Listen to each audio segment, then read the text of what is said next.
Hi y'all, and welcome back to my channel.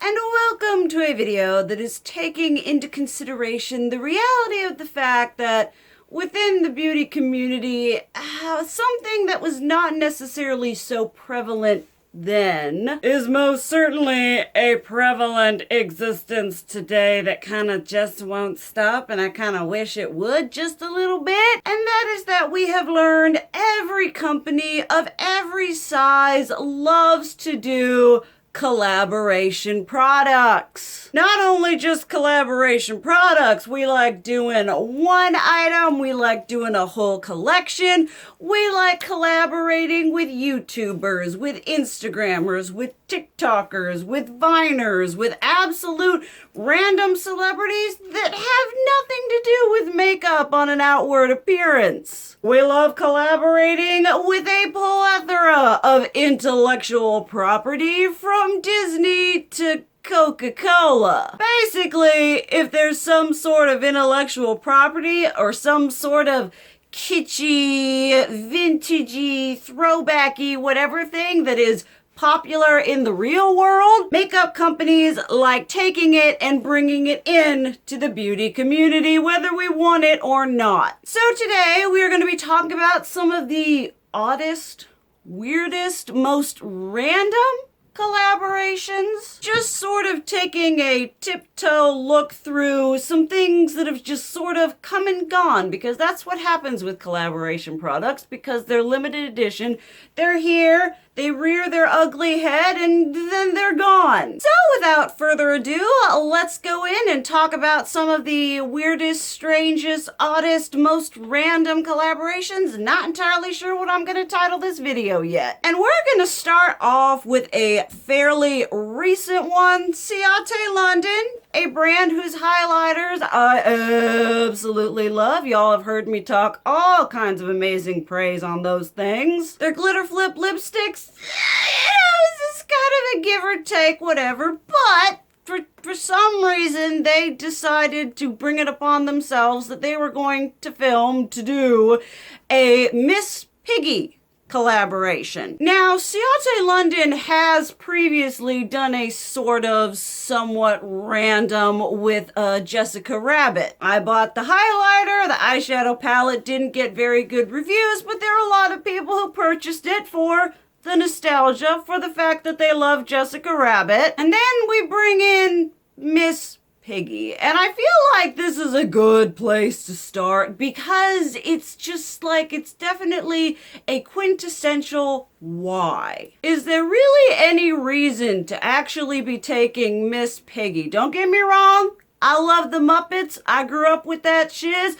I kind of related to Miss Piggy at the time. But looking at it now, it's just sort of this, it suffers from the idea of a lot of modern collaboration collections and products face today, where that's the fact that it's just a totally random, there are so many random collaborations that whenever they do something like this, it's not like, oh wow, that's so neat and innovative. They're taking Miss Piggy and putting her face on a cream blush palette. That's amazing. It becomes more of a, oh, all right, here's another intellectual property, creative, licensed theme that we're slapping on some kind of beauty product and shilling it out to the consumers. Eventually, they are going to run out of things to collaborate with. Maybe in the next couple of years, we are going to see Too Faced X the Michelin Man, Urban Decay X the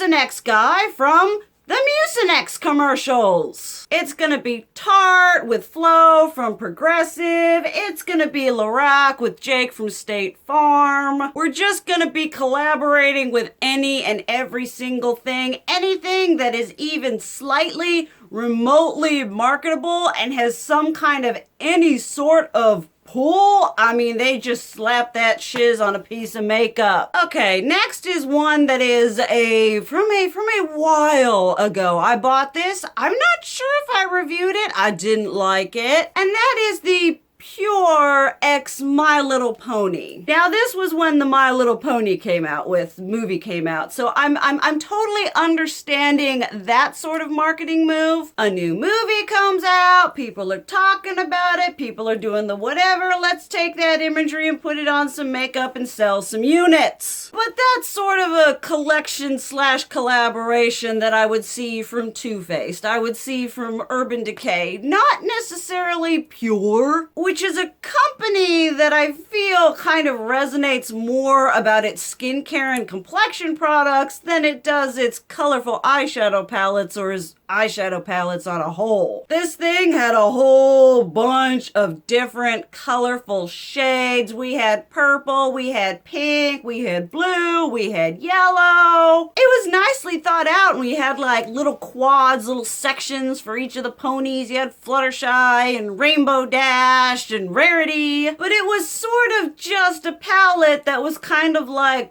why?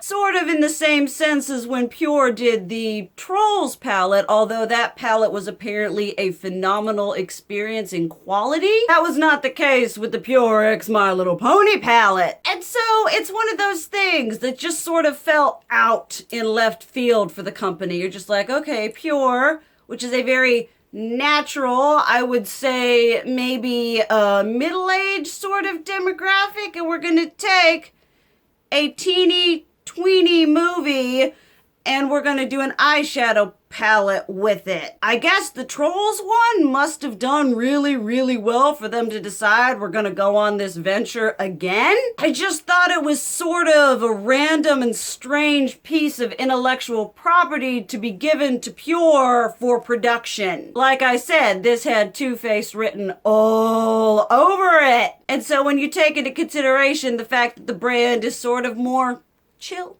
more calm, more natural, and then you take this eyeshadow palette with colors of the rainbow in it, with a theme that is, like I said, teeny, tweeny, whatever. It was just sort of a big old shake of the head, like, what? Why did you do that? Then we've got to talk about one that is most definitely, I have talked about this repeatedly in a couple different videos, but if we want to talk about odd, weird, random collaborations, Tarte, and all of its intelligence and all of its research and all of its studies and control groups, somehow came up with the information that they needed to do a palette with the Viner gone YouTuber Lily Pons. I've said it once, I think I've said it every time I've talked about this collaboration. When the person's fans who you're doing the collaboration with didn't ask for this, aren't sure why you're doing it, that's a problem. When even your targeted demographic is questioning the reasoning behind putting this into production, you have perhaps not thought this entire thing through adequately. You take this really fresh-faced, whatever, Viner YouTuber, not someone who does beauty content, not someone who has, I don't think, expressed an excessive love for Tarte products. Someone who isn't really putting them out there as someone who is involved within, Burp Squad, the beauty community. But we're gonna take this person, put their face on a palette, curate a couple neutrally earthy random shades we have in the back shiz, put that shiz in an ostentatiously sort of canted crooked palette and go. Because let's be real, when it comes to this sort of collaboration, it has absolutely nothing to do with the makeup, has nothing to do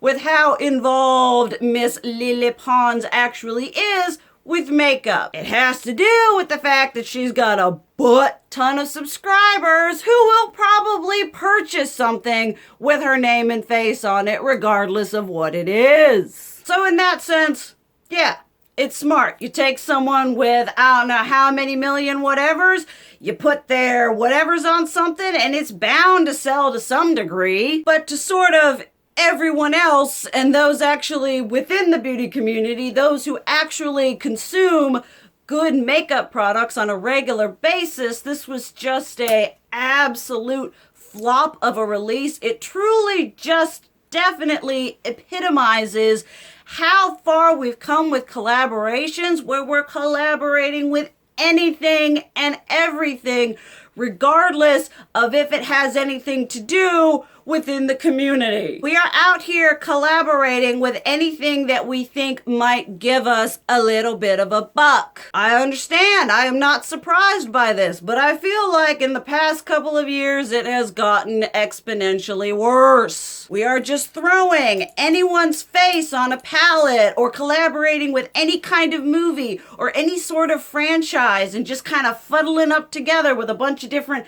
eyeshadows or random lip products or a fracking eyeliner, putting it all together, calling it a collection, and then we just don't care. They don't care. They're just doing whatever they want.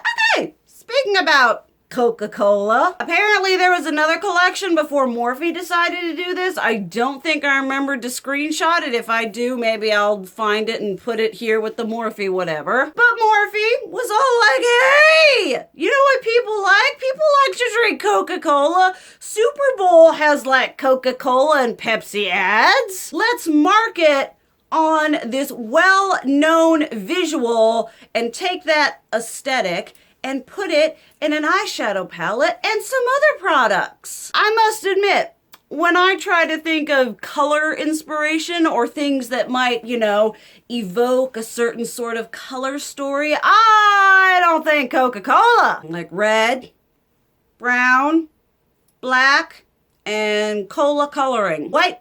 Gotta have white with that lettering. Pepsi would have at least had like blue and red. And I understand sort of part of this niche is that whole like nostalgia marketing. That is one giant black hole that maybe someday I will make a video on. I am very aware of its existence, but it doesn't make it any better. It's Coca-Cola, people. If I want to feel all sorts of whatever and nostalgic, I'll take my butt to the store, I'll pay $1.50 and I'll get me a Coke in a glass bottle. I do not need a Coca-Cola themed eyeshadow, a highlighter, a bronzer, some eye products. Like, I feel when it comes to licensed food market makeup, which is a whole nother category than just food themed makeup, because you have food themed makeup and then you have to layer on that extra layer of the fact that it's a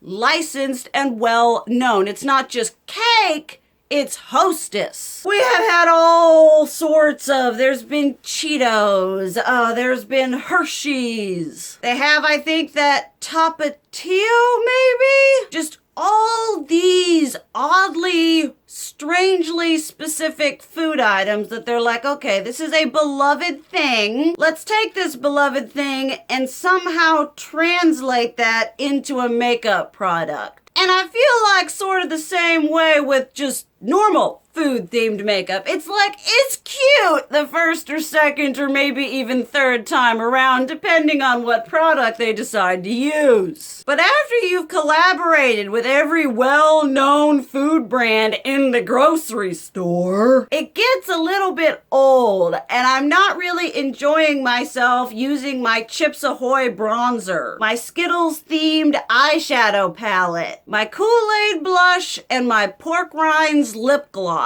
It's just after a while, it stops being cute and it just sort of screams of a sort of level desperation. It's a licensed product cash grab. Let's just call it like it is. And while I may not be grossly offended by Morphe, which is... it's a brand that I'm not sure. I don't think when I'm like, I don't think any brand of when I'm thinking, all right, who's going to collaborate with Coca-Cola? There isn't any one particular brand that comes to mind. But if there was one, it wouldn't be Morphe. Because I feel like that whole nostalgia would be procking off of a little bit older generation than what is Morphe's targeted demographic. Now, apparently I'm wrong. I think it had all kinds of sold out and whatever. But it's Coca-Cola inspired. You are buying it for the nostalgia. You are buying it for the aesthetic, for the packaging, for the joy of owning Coca-Cola themed makeup. I mean, I am not one to talk. I love purchasing things for aesthetic and all like whatever, but it's just, I'm kind of over the whole randomness of just with these brands that don't do whatever. And then they're like, here's Coca-Cola, here's hot Cheetos and stuff. We're gonna have like the macaroni and cheese and the Thanksgiving theme palette, and we're gonna have Butterball. It's like the makeup producers, the people who are gathering all this information, the research team, these companies let them loose in Walmart and said, all right, come back with something good. And they're going down the aisles and they're fighting each other for the most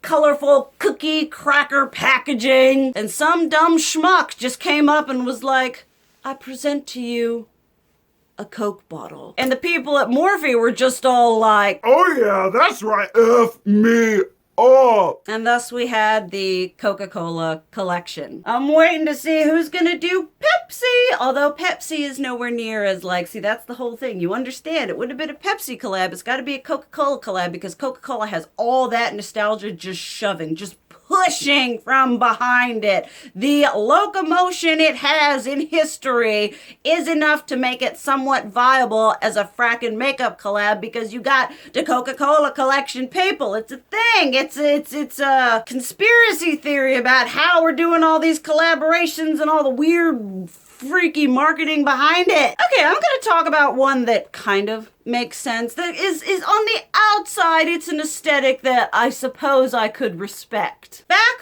when Kat Von D was still Kat Von D, not kendo vegan love Patrick Swayze into the sunset beauty, and their brand was known for being that edgy, witchy, sort of gothic alternative company. I'm not sure who decided to bring it into fruition. I don't know who marched up to the battle lines and said, let's call a truce and let's collaborate. But that Better Together, Too Faced, and Kat Von D magnetic, heart-shaped. You got 5 eyeshadows in this one, 5 eyeshadows in this one, which conceptually I could sort of understand. It was this whole like, oh, well, in the beauty community, we've learned that we're better together, and even though my brand is a different aesthetic and his brand is a different aesthetic, we'll work together in harmony and peace. When in reality, both of those people, Jared Blandino and Kat Von D, are pretty, let's just say, not nice people.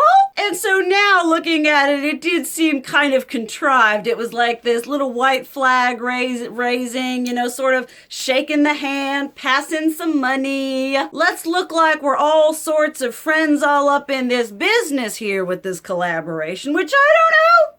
Maybe they could be. I remember the only thing I wanted was that absolutely pointless makeup bag that had her cats on it. This is gonna sound awful, but I feel like that collaboration sort of just brought Kat Von D down to their level because you had the eyeshadow palette, which was disgustingly overpriced. I think it was bordering on like $60 for 10 eyeshadows that don't even go together that well. And then they had the little Too Faced bag with the clover and with the Better Than Sex mascara and a mini lipstick. And then you had the Kat Von D one with her cats on it that had the mini liquid lipstick and the mini eyeliner. It was just sort of this whole like, oh, why can't we be friends? It was very less of a collaboration born out of actual warmth and affection and more done as sort of a political move, in my opinion. Because I never saw Jared and Kat really rubbing shoulders with one another and being like, yeah, he's totally a fabulous whatever, and I'm a gothy edge queen, but we're the best of buds. Well, we are makeup company owners that want to make money. It's actually kind of funny how quote unquote similar they are, even though like their aesthetics are completely different, because I'm like, Kat Von D came out with like her own shoe line. Too Faced did their own like clothing and shoe line, and I'm like, maybe they are two sides to the same aesthetic coin. It was just random, and it was also poorly thought out. They were like, all right, Too Faced was like, okay. We have leftover shades in the back. The expiration date is ticking. We gotta use this shiz up before it goes bad. We got 5 of the most basic shades ever. Let's stick them in half of a heart, and then let's get Kat Von D to do her thing and have kind of a dark gray scale sort of color story with a red. Stick it together and call it Better Together. Sort of like a representation of the utopia that brands and influencers would like to make people believe the community is, when in reality the majority of companies and owners are just all kinds of nasty. So it was definitely one of those random things. Like I said, I can slightly understand and respect the aesthetic on sort of a base level, but it's not something that I consider to be well thought out or something that has lived well through the sort of course of time. It's sort of like if Jeffrey, instead of collaborating with Shane, had collaborated with Tarte, and then this whole thing happened, and now we're just like, Oh. context sort of brings things into a different sort of light. Okay, let's talk about a collaboration that I guess could be considered slightly political, slightly controversial. I don't think it was held to sort of the same sort of policing standard that maybe it would had it been released like now, which is funny considering the fact that this wasn't released that long ago. But Urban Decay, a brand whose tagline I have learned is no longer beauty with an edge, which is very fitting because let's be honest, that isn't an appropriate tagline anymore. Should be more like beauty with the edge of Jell-O. Beauty with the firmness of whipped cream. Y'all know they just ain't doing it for me anymore, and I don't think I've bought an Urban Decay palette since the Naked Cherry. But a couple years back, they decided they were going to do a collaboration, not with someone living, not with someone who was any sort of involved with makeup or the community. They were going to draw inspiration from an iconic artist, and they decided to pick Jean-Michel Basquiat, whose art is hideously iconic. I do find it a little bit off color, out of taste to collaborate with an artist that didn't pass away of what we may consider natural causes. I think that in and of itself is a little bit controversial. We're literally profiting off of this man's notoriety while giving absolutely nothing back to any sort of organization that may in some way honor or respect his death. And on top of that, we're not going to use any, not a one, not a single person of the deep, dark, delicious melanin in our promo campaign. I mean, Urban Decay. It's sort of a situation of we were rooting for you. We were all rooting for you. And then you took our well-placed intentions and you gave us this. The collection, aesthetically and makeup-wise, wasn't hideous or horrendous. I had a slight lust for the 2 palettes and the blush palette. I'm very glad I didn't get it, but there was that part of me that was intrigued and pulled by the visual aesthetic and the color stories, which were exceptionally well executed. But a well executed collaboration collection doesn't make it good just on itself. I don't have issues with collaborating with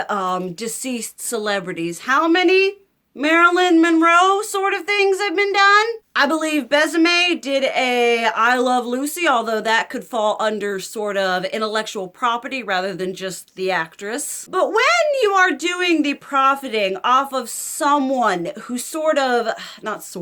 who passed away due to tragic circumstances, and then you're like not making it, you're like, I mean, yeah, that could be Urban Decay could be all like, Well, this collection is celebrating his art and celebrating his work, and we're bringing awareness of his art to a different audience. I mean, yeah, sure, but at the same time, maybe while you're promoting all of your stuff, maybe have a wider breadth of cultural diversity within your campaign, and also maybe take some of that well-intentioned and funnel it into something that will actually help beyond we're slapping his art on eyeshadow palettes and a blush palette. Don't tell me you're trying to raise awareness about something when you didn't have any intention of that in the beginning.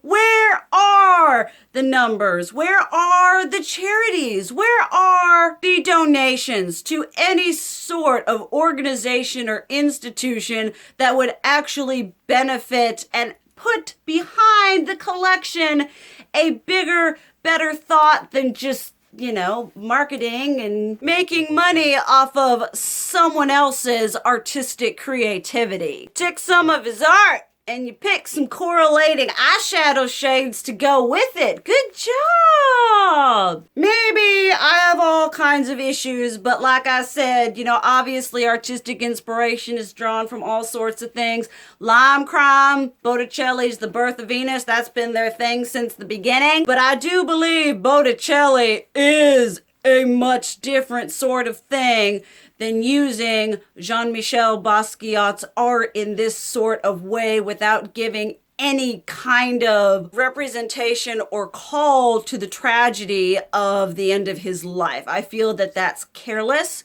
I think that it shows just on a base core how little makeup companies actually care about research, about what they're presenting, about what they're putting out there. They just care that it's something that they can slap on some componentry, put together an eye-catching collection, and sell some units. But that is just my opinion. I would love to hear you all's down below. I'm gonna have to call it there. I have enough to do this again. If you all have enjoyed this type of video, I am trying to do different sorts of content. I feel like I've sort of been doing the same thing over and over and over and over again. It may not seem like it, but coming up with new video ideas as a content creator can sometimes be a little bit stressful. So when I come up with something that's, maybe a little bit different, I get kind of excited. I would love to hear you all's thoughts, as well as some odd, strange, weird, random collabs that you can think of down below. Put some down that maybe you'd like to hear me talk about. I mean, I was scouring